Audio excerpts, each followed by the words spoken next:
Selamat datang di channel saya. Pada kesempatan kali ini kita akan membahas mengenai sistem mutu industri farmasi. Jadi ini merupakan salah satu bab di JPOB, bab nomor satu, bab satu di JPOB 2018, dan ini banyak sekali perubahan fundamental di bab ini. Jadi nanti kita akan jelaskan mengenai perbedaan-perbedaan sistem mutu industri farmasi ini dengan bab 1 CPOB 2012. Kalau bab 1 CPOB 2012 itu manajemen mutu, sekarang ini berubah menjadi sistem mutu industri farmasi. Ini berubah disesuaikan dengan BICS ya, PE 009 strip 14 itu. Baik, kita akan mulai. Mungkin akan saya mulai saja ya, share screen-nya.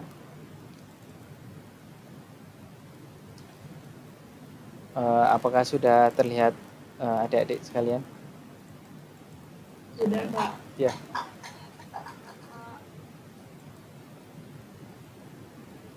Oke, terima kasih.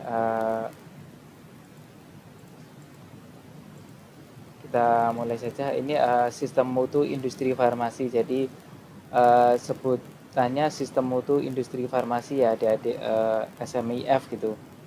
Jadi di perusahaan ada juga bagian yang namanya sistem mutu industri farmasi. Ada juga yang dia masuk ke QE secara umum, pemastian mutu secara umum itu juga ada. Ada juga yang bagiannya itu disebut sistem mutu industri farmasi juga ada. Saya kira itu hanya soal penamaan saja, tapi kalau secara konsep, secara pelaksanaan itu sama saja, itu hanya soal nama saja. Kemudian next ya. Ini SMIF atau Sistem Mutu Industri Farmasi dan CPOB 2018. Jadi nanti akan saya jelaskan mengenai latar belakang CPOB 2018 secara singkat saja. Jadi ini CPOB 2018 ini dikeluarkan oleh pemerintah, dalam hal ini Badan POM, Badan Pengawas Obat dan Makanan di Jakarta sana. Jadi ini inline atau selaras dengan kemauan pemerintah ya, memajukan industri farmasi. Jadi paket kebijakan ekonomi ke berapa ini, ke 11, kemudian ada instruksi Presiden nomor 6 2016 dan peraturan Menteri Kesehatan nomor 17 tahun 2017. Yang belum saya tulis di sini mengenai OSS ya, online single submission, itu juga salah satu peraturan yang dikeluarkan oleh pemerintahan Jokowi ini untuk mendukung industri farmasi. Dan Badan POM juga beradaptasi ya, mencoba mensinkronkan OSS atau online single submission ini ke peraturan mereka atau sistem mereka. Salah satunya sistem elektronik CPOB ya, atau sistem pengurusan CPOB secara online itu. Mungkin nanti kalau kontroversi Omnibus Law ini sudah selesai ya, atau mungkin sudah clear itu, dan kalau finalnya itu disetujui oleh semua pihak, mungkin juga Badan POM atau instansi pemerintah yang lain juga akan menyesuaikan nanti. Oke, ini peran Badan POM sesuai Instruksi Presiden nomor 6. Jadi ini yang diacu, Instruksi Presiden nomor 6 ini memfasilitasi pengembangan obat dalam rangka mendukung akses ketersediaan obat untuk masyarakat sebagai upaya peningkatan pelayanan kesehatan ini ya. Dan mendukung investasi pada sektor industri farmasi dan alkes melalui fasilitas dalam proses sertifikasi, fasilitas produksi dan penilaian atau evaluasi obat. Mungkin adik-adik sudah tahu ya bahwa industri farmasi Indonesia boleh dibilang 90-95% itu bahan baku aktif maupun bahan baku eksipien itu dari luar negeri gitu. Jadi pemerintah melihat bahwa itu suatu ketergantungan ya. Jadi kemandirian industri farmasi tidak terlihat di situ, sehingga seandainya nanti negara lain atau supplier bahan baku bahan aktif ini bermasalah secara bilateral atau mungkin global dengan Indonesia, maka ya mereka bisa saja menstop gitu ya, menstop pengiriman bahan baku ataupun bahan eksipien ke Indonesia, akhirnya industri farmasi Indonesia bisa lumpuh gitu. Kalau industri farmasi lumpuh berarti ketersediaan obat menipis, berarti ya kesehatan masyarakat akan terancam gitu ya. Kita bisa tahu bahwa obat ini merupakan pendukung kesehatan ya. Jadi kalau misalnya obat ini nggak ada, nanti kesehatan masyarakat bisa bisa terganggu. Kalau terganggu, otomatis nanti merembet ke sosial ekonomi, merembet ke pertahanan gitu. Nah ini sangat penting sekali, makanya Presiden Jokowi ya mendorong untuk dilakukannya kemandirian bahan baku aktif dan bahan baku eksipien. Selama ini setahu saya untuk impor bahan baku bahan aktif ini dominan berasal dari Cina dan India gitu ya. Sisanya dari Eropa maupun Amerika, Jepang juga ada. Tapi kedua negara tersebut yang dominan itu, karena mereka juga sudah menguasai teknologinya, juga dari sisi harga juga bersaing gitu ya. Dan yang ketiga adalah mendorong pelaku usaha untuk meningkatkan kepatuhan terhadap regulasi dan standar dalam rangka menjamin keamanan mutu dan khasiat serta peningkatan daya saing industri farmasi. Nah, ini kepatuhan ini yang dikejar oleh Badan POM juga ya. Mereka melakukan banyak sosialisasi ya, banyak pembinaan ke industri farmasi juga. Ini perlu diketahui ya, ini adik-adik mungkin sudah berkali-kali ya mendengar CPOB 2018. Terus bukunya kayak apa Pak gitu ya. Ini kayak bukunya seperti ini. Sebelah kanan ini saya juga di industri saya juga belum mendapatkan buku ini. Jadi saya juga kesulitan nih mendapatkan buku hard copy-nya maksudnya. Kalau soft copy-nya adik-adik bisa googling saja, itu dalam hitungan detik bisa dapat gitu, bisa download. Isinya sama sih, tapi kalau hard copy ini enaknya lebih enak dibaca. Dan kalau hard copy ini dia bukunya bilingual ya, jadi sebelah kiri bahasa Indonesia, sebelah kanan bahasa Inggris yang bilingual, jadi ada 2 kolom per halaman. Berbeda dengan yang CPOB yang soft copy yang ada di internet itu hanya satu bahasa ya, satu bahasa, dan tata letaknya seperti undang-undang ya. Tapi kalau pedoman ini tata letaknya seperti buku dan urut gitu ya, lebih enak dibaca juga dan bilingual, tapi secara konten sama saja. Ini perlu diketahui ini sebagai pengetahuan aja ke adik-adik semuanya, bahwa CPOB ini yang sekarang ini 2018 adalah edisi kelima, dan ini sudah yang paling baru ya. Jadi adik-adik nanti menggunakan pedoman yang CPOB 2018 gitu ya sebagai acuan gitu. Walaupun sebenarnya ya CPOB yang 2012 terutama yang sarana kritis ini, buku petunjuk sarana kritis yang tahun 2013, atau mungkin petunjuk operasional penerapan CPOB yang POPP 1 atau 2, itu juga sebenarnya cukup bermanfaat untuk memahami CPOB 2018, karena di sana lebih dijelaskan mengenai teknisnya, lebih banyak contohnya. Jadi bagi adik-adik yang tidak familiar dengan industri farmasi, sebenarnya lebih mudah memahami POPP ya, daripada CPOB-nya, CPOB utamanya gitu. Ini overview pemutakhiran CPOB. Jadi ini perlu diketahui adik-adik bahwa CPOB ini disinkronkan dengan PICS Guide to GMP for Medicinal Product yang nomornya PE 00914 ya 1 Juli 2018. Nah, ini CPOB 2018 seingat saya di launching itu November ya, November Desember 2018. Jadi selisih berapa bulan saja dengan acuan PE 009 ini. Kemudian pertanyaan kenapa harus PICS? Nah, ini perlu diketahui PICS ini organisasi utama ya untuk Badan Pengawas Obat dan Makanan Sedunia gitu ya. Jadi PICS ini kalau boleh dibilang bahasa awamnya atau bahasa mudahnya adalah perkumpulan badan POM seluruh dunia itu, mulai dari Amerika, Jepang, Eropa gitu ya. Kalau setahu saya yang untuk di Asia Tenggara itu yang ikut PICS itu pertama yang bisa lolos itu adalah yang Singapura, kemudian Malaysia, kemudian Indonesia itu tahun berapa ya, 2016 atau 2017 itu cuma di ASEAN hanya ada 3 itu. Tapi sekarang nampaknya sudah nambah, Thailand itu masuk ke dalam situ. Kemudian pertanyaannya, eh, memang susah gitu untuk masuk ke PICS. Ya, jawabannya benar, Mbak. Jadi PICS untuk masuk menjadi anggota itu susah kan, karena tidak semua negara bisa masuk ke situ itu.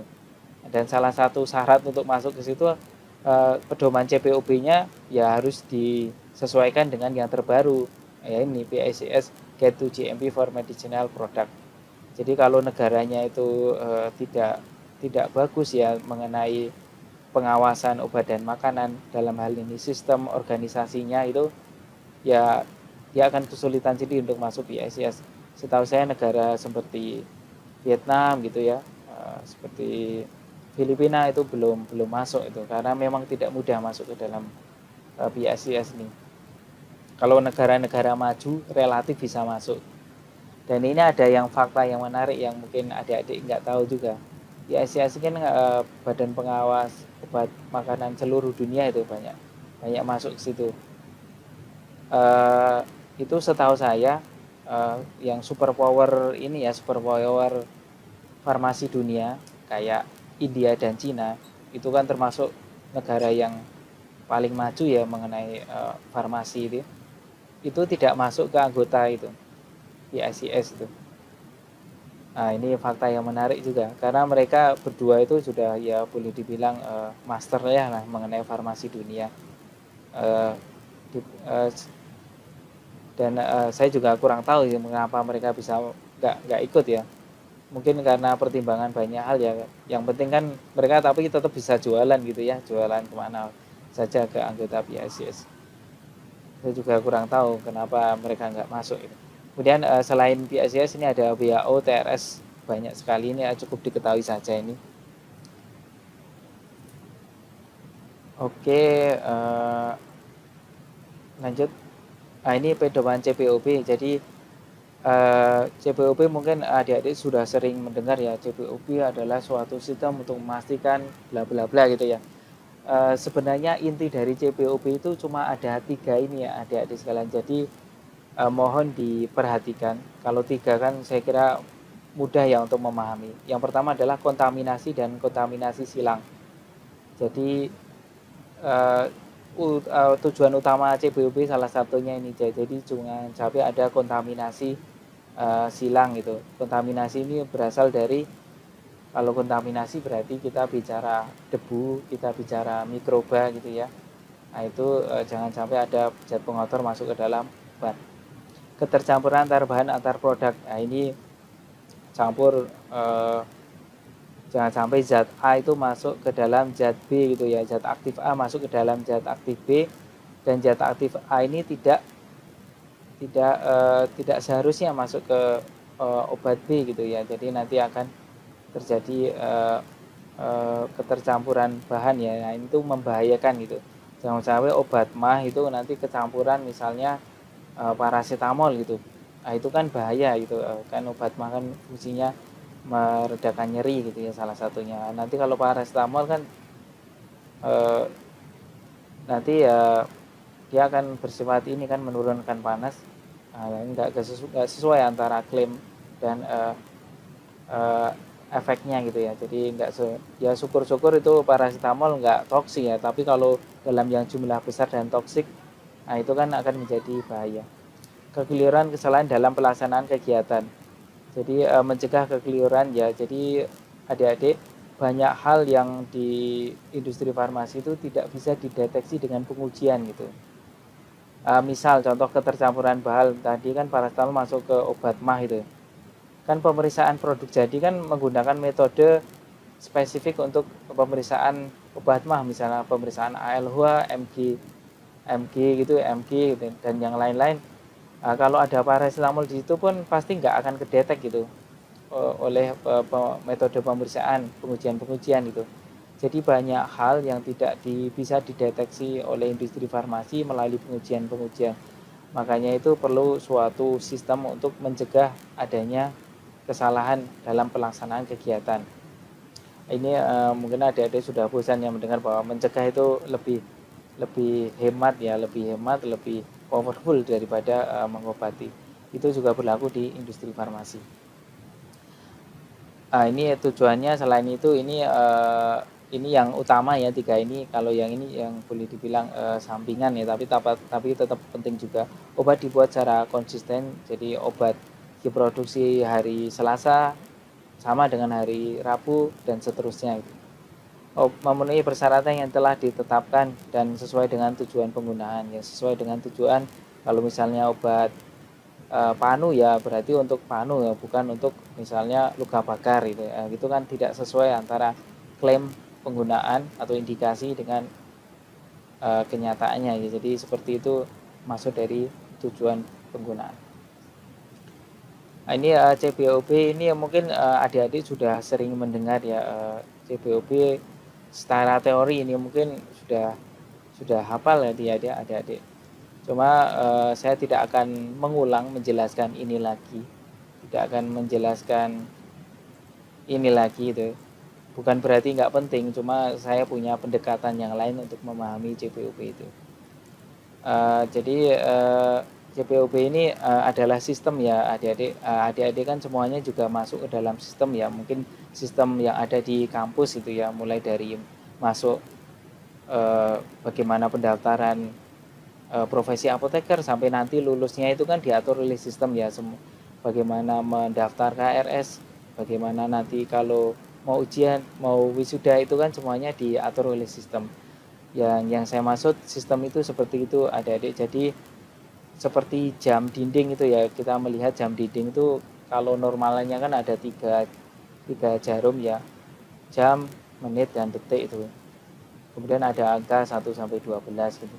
Itu kan suatu alat yang sederhana ya, kita lihat dari luar sederhana, tapi kalau adik-adik bisa buka jam dinding itu, di dalamnya banyak sekali mekanik-mekanik yang berputar dan saling sinkron nih, seperti ini ya, saling sinkron seperti ini. Dan kok rasanya tidak ada ya yang saling bertabrakan gitu ya, bertabrakan atau berseberangan. Kalau bertabrakan atau berseberangan pasti jam itu pasti rusak itu. Semuanya sinkron sehingga menghasilkan output yang jelas itu. Outputnya dalam hal ini adalah adik-adik bisa melihat itu jam 8 atau mungkin jam setengah 9. Tapi di dalamnya itu suatu sistem yang kompleks yang saling bersinergi untuk menghasilkan tujuan yang sama itu. Jadi adik-adik saya mencoba menjelaskan mengenai sistem ya. Jadi suatu sistem itu kalau berjalan dengan baik nanti akan menghasilkan dampak yang luar biasa bagus tuh.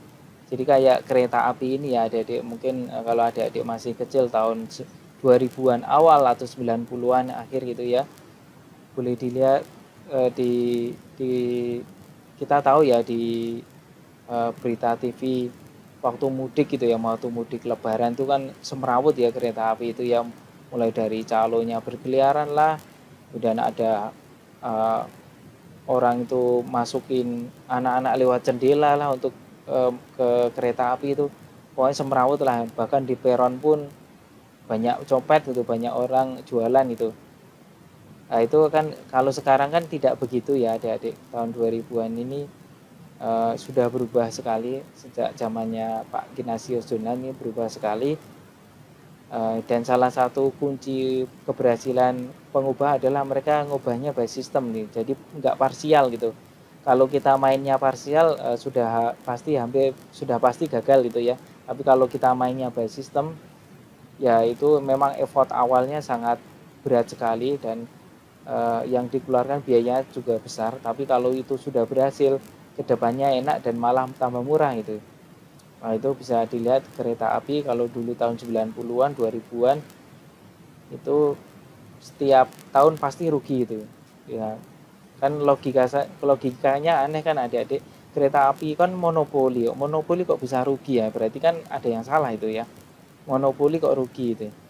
Uh, itu dan benar tuh memang ada yang salah waktu uh, pengelolaannya kan diperbaiki oleh Pak Ignacio dan Jonan. Sekarang kereta api ini selalu mencatatkan keuntungan ya tiap tahun, bahkan keuntungannya berkali-kali lipat eksponensial dibandingkan dulu-dulu yang minus terus itu ya, untuk rugi terus tiap tahun.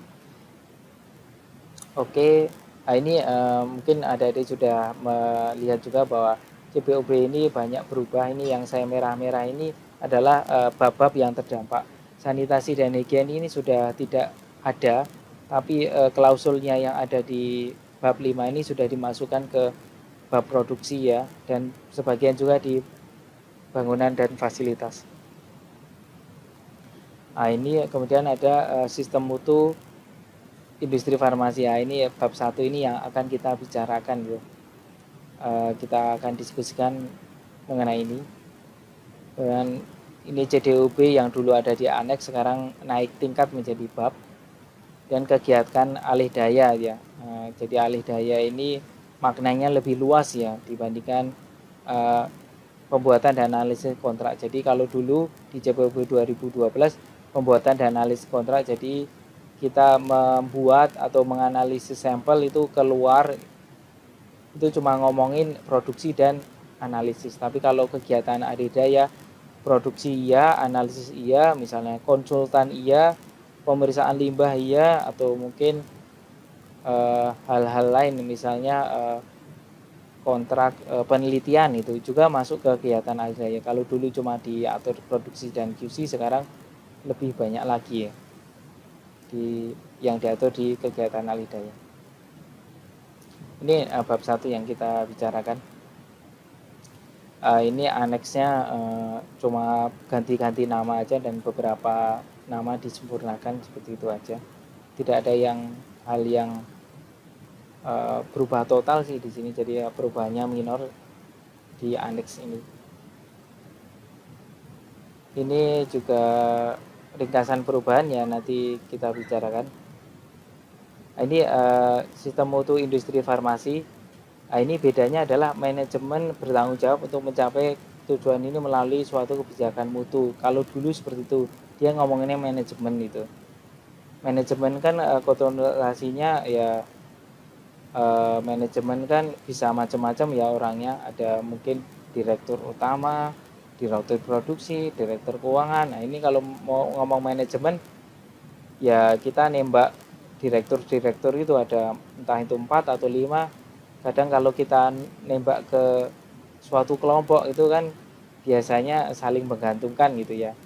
Jadi mungkin ini sudah disadari oleh Badan POM sehingga diubah menjadi manajemen puncak bertanggung jawab untuk mencapai sasaran mutu. Kalau manajemen puncak kan konotasinya satu orang ya, jadi kita bisa ngomongnya spesifik. Jadi manajemen puncak adalah orang tertinggi di suatu organisasi pabrik farmasi itu.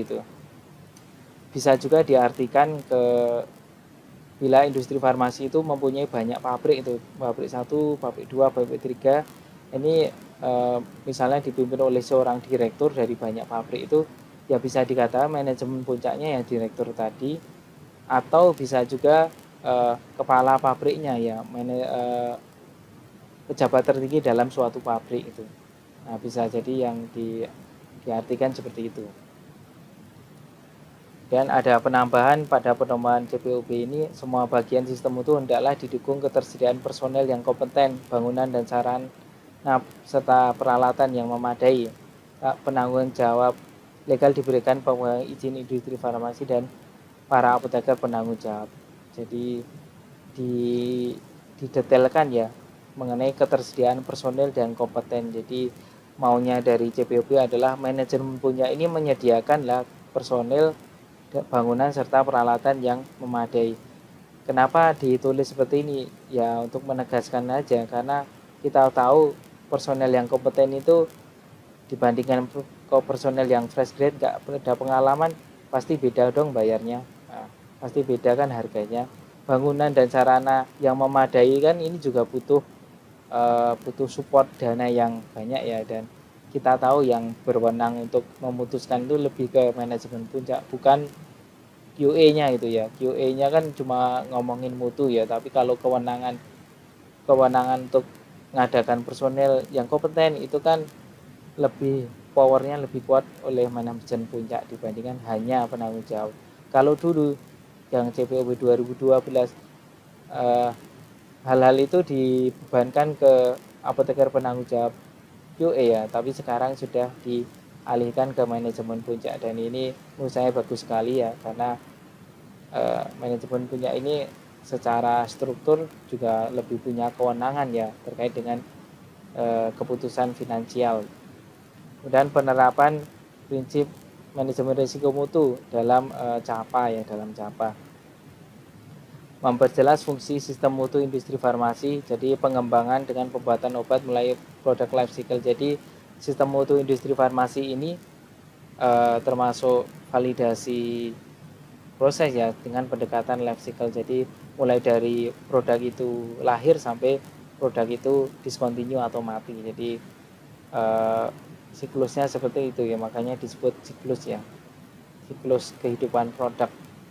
Keterlibatan manajemen puncak dalam pemastian mutu dan identifikasi peluang perbaikan proses dan sistem secara berkelanjutan. Jadi manajemen puncak bukan hanya ngurusi uang gitu ya, bukan hanya ngurusin untung rugi, bukan hanya ngurusin kemajuan perusahaan, tapi juga CPOB meminta manajemen puncak dalam pemastian mutu. Jadi ngomongin mutu saja, mutu juga peluang perbaikan. Nah, ini perbaikan juga. Jadi kita tahu ya industri farmasi ini high regulated, untuk mendukung itu banyak sekali dana yang harus dikeluarkan ya, karena alat-alat farmasi itu tidak ada yang murah ya. Jadi memang perlu itu dukungan finansial.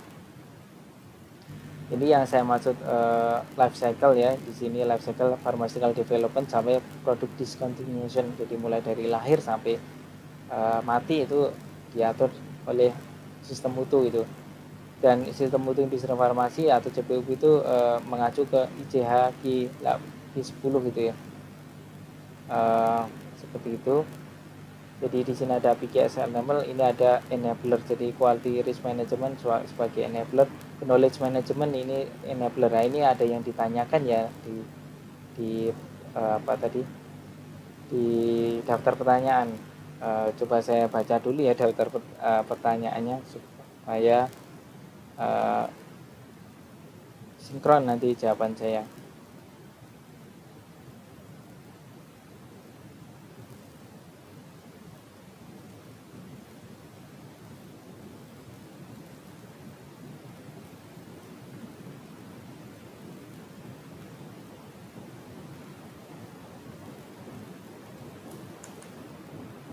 Bentar ya, saya cari dulu pertanyaannya.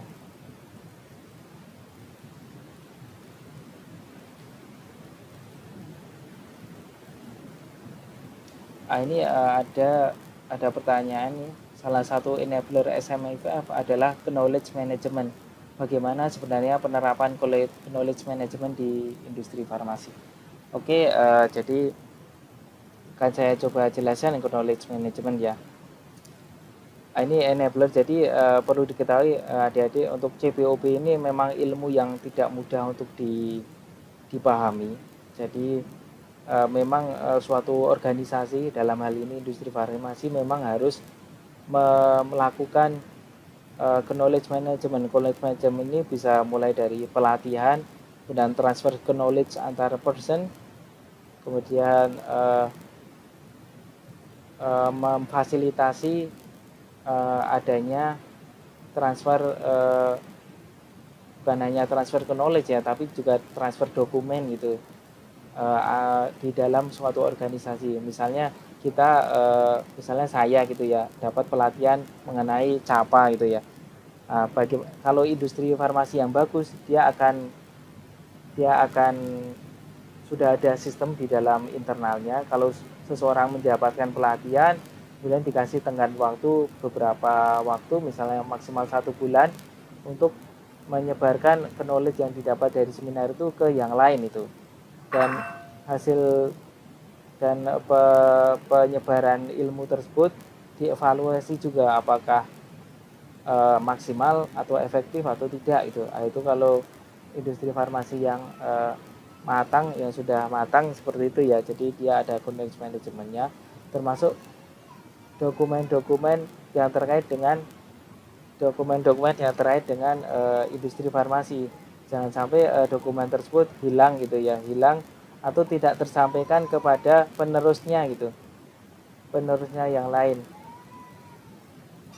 Seperti itu adik-adik. Jadi knowledge management kalau di perusahaan saya ini ada juga, ada semacam web gitu ya.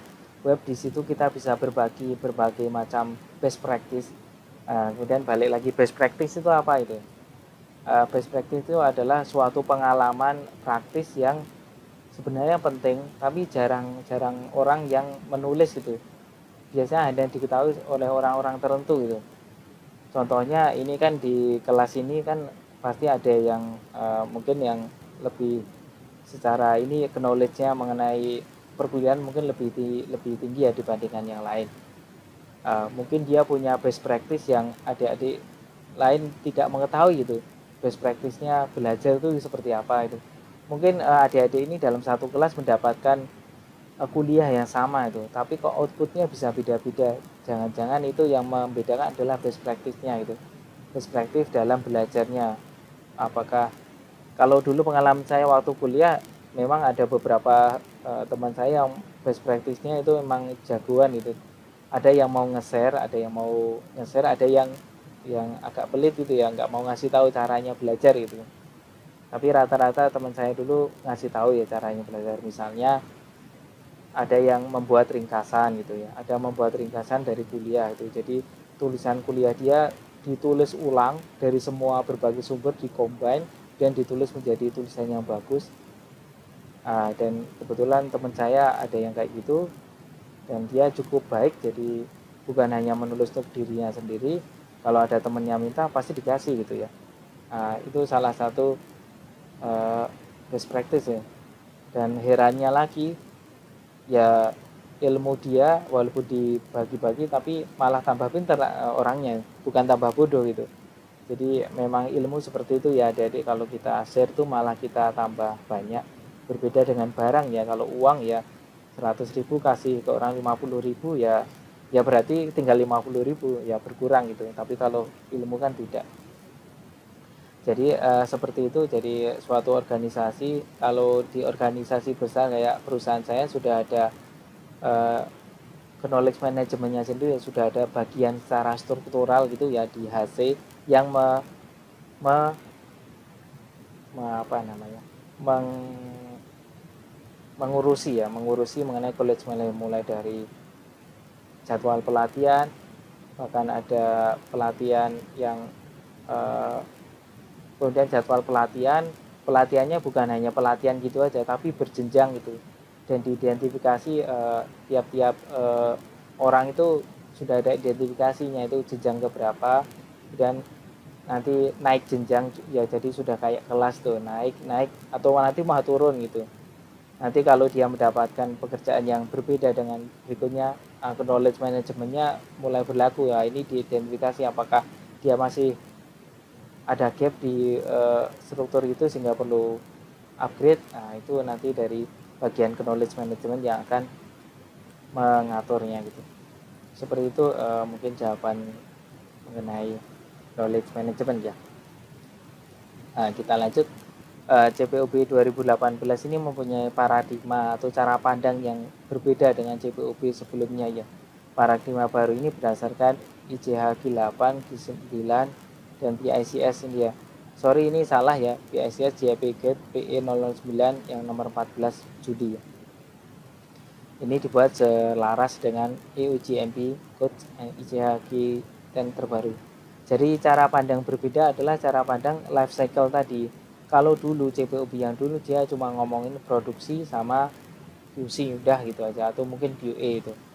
Kalau sekarang ngomongin R&D juga, market development, product discontinuation, ngomongin juga di market market di lapangan, di supply chain juga ngomongin juga. Jadi ini berbeda cara pandangnya dibandingkan dengan yang dulu gitu. Cara pandang tuh contohnya kayak kalau kita kuliah ya.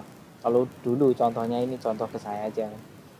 Kalau dulu saya kuliah S1 cara pandangnya udah kuliah aja ya, formalitas gitu ya. Ketemu teman-teman seneng lah ya, kita belajar farmasi karena udah masuk farmasi mosok keluar lagi nanti biaya lagi ya, itu cara pandang saya gitu. Tapi caranya seiring dengan waktu setelah saya lulus S1 kemudian masuk ke profesi apoteker, cara pandang saya udah berubah gitu. Jadi cara pandang saya adalah kuliah ini bagaimana saya bisa kuliah dan bermanfaat ke depan gitu ya, ke karir saya ke depan, kalau bisa ke orang lain juga itu.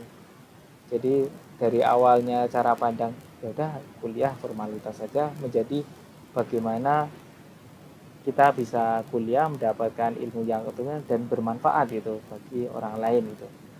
Nah, itu cara pandang yang berbeda, karena perbedaan cara pandang itu otomatis sudah dengan sendirinya pasti akan membedakan actionnya itu. Sudah pasti itu. Jadi kalau cara pandangnya A itu pasti ya actionnya A, kalau cara pandangnya B ya dia actionnya akan B itu. Jadi cara pandang saya waktu profesi berubah, otomatis saya lebih niat belajarnya gitu ya dibandingkan dulu S1. Nah itu contoh aja bagaimana suatu cara pandang bisa mengubah itu actionnya yang dilakukan. Oke, ini yang sudah saya jelaskan tadi, siklus hidup produk ya, mulai dari pembuatan obat uji klinik, transfer teknologi, produksi pabriknya hingga produk tidak diproduksi lagi, jadi dari pharmaceutical development sampai produk discontinuation, meluas ke tahap grup ICH Q10 ya, inovasi, perbaikan, sambungan. Nah ini sama aja sih intinya di siklus hidup ya, mulai dari lahir sampai nanti produk itu mati. Kalau dulu hanya ya, membicarakan produksi, QC, QE udah gitu aja, tapi nggak ngomongin R&D, nggak ngomongin market atau nggak ngomongin komersial. Nah, sekarang sudah berubah. Nah, ini juga fokus ke pasien ya. Kalau dulu hanya fokus ke kualitas obat, itu sekarang sudah ke pasien oriented, di mana quality management lebih berfokus pada pemenuhan spesifikasi produk jadi. Dan konsep pada CPOB 2006-2012 adalah ini ya, safety, quality, efficacy, ini berubah menjadi SQUIP ya sekarang ini. Safety, quality, identity, potensi, purity. Jadi safety ini sama dengan yang sebelumnya, quality sama, ini identity, jadi identitas suatu produk itu juga harus dipikirkan juga, potensi obat itu, potensi baik yang positif maupun negatif. Purity ini ya, ini salah satu yang isu menjadi penting itu. Kan mungkin adik-adik sudah mendengar ya, ada obat yang belakangan ini apa, metformin atau apa itu, yang ada trace obat kanker atau trace zat kimia yang menyebabkan kanker ya, ini hubungannya dengan purity. Makanya tidak heran belakangan ini ya banyak isu mengenai ini ya, karena sekarang ini ya cara pandangnya dari industri farmasi maupun Badan POM sudah berubah gitu. Makanya action-actionnya mengenai purity ini belakangan ini lebih banyak gitu. Nah, kalau ini cara pandang yang lama, safety, quality, efficacy, sudah tidak digunakan di CPOB 2018. Kemudian ini SMIF ya, ini adik-adik, ini salah satu slide yang penting di saya, ini mohon nanti dapat dipahami ya. Jadi SMIF ini yang warna hijau muda ini, dia melingkupi pengelolaan risiko mutu atau YRM, kemudian pengembangan produk atau pharmaceutical development, dan ada GMP. QRM ini Q9, ICH Q9, pharmaceutical development Q8, PQS ini Q10, ini Q10 ya, SMIF atau PQS ini 10, GMP ya, GMP biasa gitu. Jadi singkatnya SMIF ini adalah QRM plus QBD atau pharmaceutical development sama aja, plus CPOB. Jadi sistem mutu industri farmasi itu ini ya, kalau dahulu adik-adik, kalau dulu itu cuma ngomongin CPOB, belum ada QBD sama GRM. Jadi sekarang ini CPOB mutu itu jadi keputusan-keputusan mutu itu kalau tidak ada di literatur, ya kita bisa menggunakan pendekatan resiko untuk memutuskan sesuatu yang terkait dengan mutu itu. Dan pengembangan produk ini mulai dari R&D ya juga disematkan dalam SMIF ini. Jadi ini sudah sering mendengar ya, tidak cukup bila produk hanya sekedar lulus dari serangkaian pengujian, tapi yang lebih penting adalah mutu harus dibentuk dalam produk tersebut itu. Mutu tergantung bahan awal, bahan pengemas, proses produksi, personel dan yang lain-lain ya. Jadi mungkin ini ya adik-adik, misalnya adik-adik beli obat mah gitu ya, karena sakit mah itu kan harapan adik-adik kan minum obat mah itu kan perihnya hilang gitu ya, atau sudah tidak merasa sakit mah itu. Adik-adik beli dan kemudian meminum obat itu manjur gitu dan adik-adik tidak sakit lagi gitu. Jadi kan kualitasnya obat itu bagus ya. Tapi berikutnya BPOM menemukan bahwa produk mah tersebut dengan batch A gitu ya, A1 misalnya, itu yang diminum adik-adik itu kan manjur ya, batch A1 diminum mahnya hilang itu. Tapi BPOM menemukan bahwa batch A1 itu diproduksi di perusahaan, dia tidak menerapkan CPOB gitu. Kemudian dokumentasinya berantakan itu, bahkan batch record pun nggak diisi gitu ya, batch A1 produk mah tadi gitu. Nah ini tapi kok adik-adik minum obat itu manjur gitu. Nah itu kalau dari cara pandang BPOM itu obat itu tetap tidak berkualitas adik-adik, walaupun adik-adik minum obat itu manjur gitu ya. Tapi karena dokumentasi CPOB tidak dilaksanakan, ya obat itu tidak berkualitas ya. Dan sudah pasti kalau hal itu terjadi, produk tersebut pasti recall gitu. Nah, itu yang dimaksud bukan hanya sekedar lulus dari serangkaian pengujian gitu, tapi kalau prosesnya itu salah itu ya, tidak dilakukan CPOB, tidak dilakukan dokumentasi, ya tetap aja salah itu. Kemudian dibalik sekarang adik-adik, bila industri farmasi itu sangat tertib melakukan SMIF, CPOB dilaksanakan, dokumentasi lengkap, tapi kita minum obat itu kok nggak manjur gitu ya. Nah, itu seperti apa? Itu kalau dari cara pandang CPOB, asal obatnya itu sudah memenuhi pengujian parameter dan prosesnya itu sudah dilakukan CPOB, ya berarti obat itu berkualitas kalau dari cara pandang CPOB ya. Tapi masalahnya kenapa adik-adik minum obat mah tadi nggak sembuh? Nah itu sudah di luar lingkup ini lagi ya, di luar lingkup CPOB itu. Seperti itu. Tapi secara teori harusnya tidak begitu, kalau dibuatnya sudah benar, harusnya hasilnya juga benar tuh. Tapi kalau prosesnya dibuat tidak benar, hasilnya bisa benar adik-adik. Ya kayak contoh tadi obat mah tadi. Nah, itu memang cukup rumit ya. Jadi ya seperti itulah di industri farmasi. Ini manajemen mutu sama versus sistem mutu industri farmasi. Kalau manajemen mutu di CPOB 2012, SMIF di CPOB 2018. Jadi ini kan dari dulu quality management, sekarang diganti pharmaceutical quality system atau SMIF ya. Jadi ini chapter di PICS seperti itu, jadi CPOB mengadopsi dari PICS. Cakupan PICS ini sama ya dengan tadi, cuma ini dijelaskan lebih detail dari pharmaceutical development sama product discontinuation ya. Ini pengembangan bahan baku, formulasi, dan yang lain-lain. Kalau adik-adik nanti masuk ke R&D, ya ini ranahnya ya. Dan berharap aja nanti kalau adik-adik masuk ke R&D tersebut sudah inline dengan CPOB 2018 ya. Jadi bukan hanya buat formula aja, tapi dia sudah masuk ke dalam sistem CPOB juga itu. Karena saya tahu tidak semua R&D seperti itu.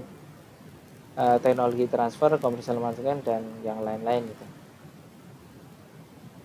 Oke, ini yang baru di SMIF ini adanya istilah manajemen puncak ini. Manajemen puncak punya tanggung jawab dan kewenangan yang lebih tinggi. Tanggung jawab mutu bukan lagi beban sendiri dari penanggung jawab mutu itu ya, atau QA-nya.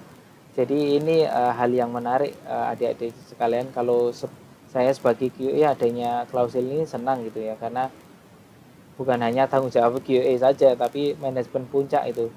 Kenapa CPOB ini diubah seperti ini? Karena Badan POM menerima banyak masukan ya dari apoteker di industri farmasi.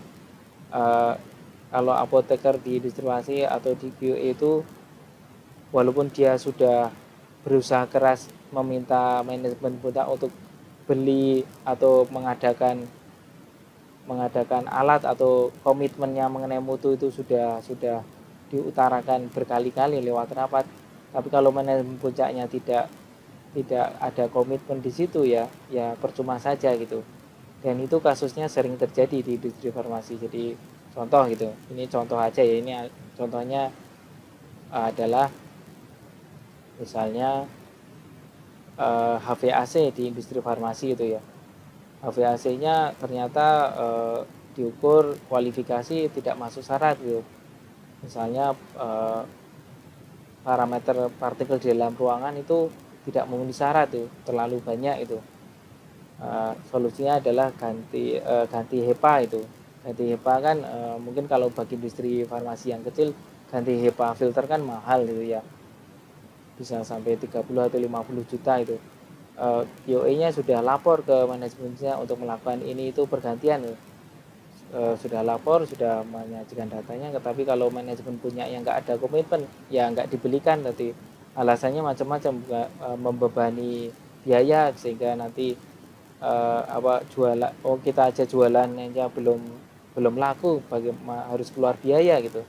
Nah, itu kan yang dipikirkan manajemen puncak ya. Tapi kalau adanya klausul ini, mau nggak mau ya manajemen puncak harus mulai bertanggung jawab mengenai hal itu gitu. Kalau dulu semuanya ada di beban QA, jadi Badan POM boleh dibilang menyasarnya ke penanggung jawab ya kalau dulu ya. Sekarang mereka tahu bahwa tidak cukup ke penanggung jawab, tapi juga ke manajemen puncak kalau misalnya ada apa-apa gitu. Industri farmasi harus menetapkan manajemen puncak yang mengarahkan dan mengendalikan perusahaan atau pabrik dengan kewenangan dan jawab memobilisasi sumber daya ya untuk mencapai kepatuhan terhadap regulasi. Jadi ini diperlukan manajemen yang komitmen terhadap regulasi itu. Gimana, ada yang bertanya mungkin? Oke, kalau tidak ada saya lanjut ya. Manajemen puncak ini bertanggung jawab untuk pencapaian sasaran mutu itu, memerlukan partisipasi dan komitmen dari personel pada semua tingkat departemen dalam perusahaan, termasuk pemasok dan distributor. Nah, ini dulu pemasok dan distributor nggak disebut, sekarang disebut ya. Nah, ini perlu diketahui adik-adik, MP ini tidak ada di CPOB 2012. Kalau dulu nggak disebut, sekarang sudah disebut. Jadi sekarang sudah jelas ya siapa-siapa aja yang bertanggung jawab di situ ya. Jadi tidak bisa mengelak lagi gitu ya, bahasa mudahnya seperti itu. Nah, ini nanti akan kita jelaskan apa sih bedanya sasaran sama kebijakan gitu.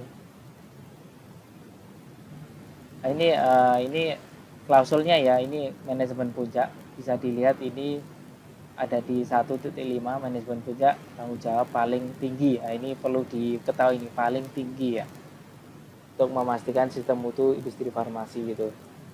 Jadi perlu diketahui adik-adik, QA itu walaupun punya kewenangan atau punya power ya dalam perusahaan itu untuk misalnya ini harus diperbaiki, tapi kalau manajemennya tidak mau ada support ya percuma juga gitu. Karena untuk di suatu perusahaan yang berkaitan dengan financial decision itu bukan di QA lagi masalahnya, tapi ada di manajemen puncak itu. Jadi kan butuh support duit juga ya untuk memastikan mutu kan bukan hanya dokumen ya, tapi kan juga butuh investasi, butuh komitmen, butuh keseriusan dari manajemen puncak karena terkait dengan keputusan finansial gitu. Oke, ini bedanya sasaran ya. Jadi sasaran mutu adalah kalau CPO 2012 hanya tujuan mutu, tapi CPOB 2018 sasaran mutu. Apa bedanya tujuan dan sasaran? Nanti kita bisa lihat ada contohnya nanti. Jadi kalau sasaran ini sudah spesifik menyebutkan angka ya. Misalnya 3 komplain per tahun, maksimal 1 recall, maksimal 3 penyimpangan per tahun. Kalau tujuan ya kalimatnya seperti ini kalau tujuan eh, tidak boleh ada komplain terlalu banyak misalnya tidak boleh ada recall tidak boleh ada recall gitu, tidak terlalu banyak penyimpangan. Nah itu baru namanya tujuan. Tapi kalau sasaran sudah spesifik, dia sebut angka, sebut periode itu. Nah ini bisa diaplikasikan ke adik-adik. Ini adik-adik kan semester 1 ya, jadi mungkin sasarannya nanti saya di akhir semester punya IPK misalnya 3,9 gitu pada bulan Desember. Ya, itu namanya sasaran. Tapi kalau adik-adik ya semoga nanti saya bisa kumlot di akhir semester 1, nah itu baru namanya tujuan itu. Nah, itu bedanya tujuan sama sasaran gitu ya. Kalau di bahasa manajemen tujuan ini seperti mimpi gitu ya. Tapi kalau sasaran itu sudah ngomongin goals gitu, goal atau goals. Kalau di manajemen seperti itu. Jadi kalau adik-adik, oh saya pengen IPK-nya kumlot saja gitu. Nah itu namanya mimpi itu. Tapi kalau saya pengen IPK 3,9 pada bulan November atau Desember itu. Nah itu namanya baru goals itu. Nah, dan bedanya lagi adalah kalau mimpi ya cuma diomongkan saja itu. Tapi kalau sasaran atau goal itu harus tertulis itu. Kalau di industri farmasi bukan hanya tertulis tapi disahkan juga sama manajemen puncak. Dan itu disosialisasikan itu. Tapi kalau adik-adik ya nggak perlu saya kira ya untuk disosialisasikan. Saya pengen IPK 3,9 pada bulan Januari ya. Mau disosialisasikan ya boleh saja, mungkin ke keluarganya saja lah. Tapi kalau sampai ke teman-teman satu kelas ya saya kira nggak perlu. Tapi kalau mau ya juga nggak apa-apa juga itu. Malah jadi tertantang ada juga itu. Tapi kalau nanti tidak tercapai ya itu akan jadi beban moral nanti. Sasaran mutu itu merupakan tanggung jawab manajemen puncak, sedangkan di CPOB tujuan itu hanya pemastian mutu. Jadi sekarang sudah ditarik ke atas lebih serius lagi mengenai sasaran ini. Ada istilah baru namanya pemegang izin industri farmasi. Ini hanya istilah saja, sebenarnya ini merujuk pada industri farmasi sama aja. Ini CPOB 2012, ini klausulnya itu. Jadi ini tulisannya tujuan, ini sasaran gitu. Jadi bedanya itu tadi sudah saya jelaskan. Nah, ini contoh visi misi dan sasarannya. Ini visi menjadi perusahaan bertambah nilai misi. Nah, jadi kalau visi misi itu ngomonginnya general ya, tapi kalau kebijakan sudah agak spesifik gitu. Kebijakan mengenai tepat mutu, waktu, jumlah. Kalau untuk dapat melaksanakan kebijakan mutu dibutuhkan 2 unsur dasar, yaitu infrastruktur atau sistem dan tindakan sistematis dan pemastian mutu tentunya. Jadi ini harus ada tools ya untuk mencapai itu ya. Kayak tadi IPK 3,9, berarti toolsnya saya harus punya materi kuliah yang lengkap misalnya. Kemudian saya harus punya laptop untuk belajar gitu. Saya harus punya jadwal untuk melakukan diskusi dengan teman gitu. Nah itu baru namanya sasaran. Jadi ada tools-toolsnya yang spesifik gitu. Dan kalau perlu terinci itu. Seperti itu. Nah, ini sasaran manajemen. Jadi ini sudah lebih detail ya. Ini sasaran perusahaan di saya ini, tapi ini perlu revisi ya. Jadi ada beberapa hal yang kurang spesifik. Harusnya ini sudah menyebutkan angka ya, tapi ini sudah ada juga yang menyebutkan angka. Maksimal reproses ini 1 tahun, tidak terjadi kegagalan, atau harusnya ini diperjelas ya. terjadi 0 kegagalan loh, jadi ada angka 0. Nah, ini nanti akan saya perbaiki lah. Maksimum 1 ini sudah benar. Ini tapi periodenya belum ada ini. Nah, ini contoh sasaran yang kurang bagus ya, maksudnya ada yang bagus ada yang enggak juga. Nanti akan kita perbaiki lah ke depan. Oke, ini konsep quality management, ini ada manajemen mutu, pengawasan mutu, CPOP, dan pengawasan mutu. Jadi ini saya ulang lagi, kalau di sini versinya cuma 2 ya, kontaminasi silang dan campur produk ya. Tapi kalau di depan tadi ada juga yang tadi kan 3 ya, sorry, ini sudah sama, kontaminasi silang, campur baur, sama pelaksanaan pengujian lingkungan ini sesuai dengan standar. Kontaminasi silang ini dan campur baur tidak bisa dideteksi oleh serangkaian pengujian itu. Jadi bedanya kontaminasi dengan mixam apa? Kalau kontaminasi kita ngomong debu, mikroba, kalau mixam berarti campur antara zat aktif itu ya. Nah, itu bedanya mixam dengan kontaminasi. Ruang lingkup ini CPOP 2012 sih hanya ngomongin produksi pengawasan mutu. Sekarang ini ditarik lebih luas lagi, siklus hidup produk mulai dari pengembangan produk hingga produk itu discontinue atau mati. Jadi ini lebih luas cakupannya untuk CPOP 2018 dibandingkan sebelumnya. Sudah berakhir adik-adik. Terima kasih pemirsa telah mendengarkan ya mengenai sistem mutu industri farmasi. Jadi tadi sudah dijelaskan banyak sekali perubahan fundamental dan kita sudah tahu banyak sekali perubahan di sana. Jadi harapan saya ini nanti pemirsa sekalian dapat memahami perbedaan itu sehingga lebih memudahkan lagi untuk memahami bab-bab lainnya di CPOP. Untuk penjelasan saya lainnya sudah saya tulis di blog farmasiindustri.com. Pemirsa dapat mengujinya atau lihat di deskripsi untuk alamat websitenya, cukup mudah, atau farmasiindustri.com. Ini adik-adik dapat melihat, pemirsa dapat melihat berbagai tulisan saya di sana. Ada lebih dari 300 artikel mengenai industri farmasi. Baik, terima kasih. Sampai jumpa kembali dalam kesempatan berikutnya.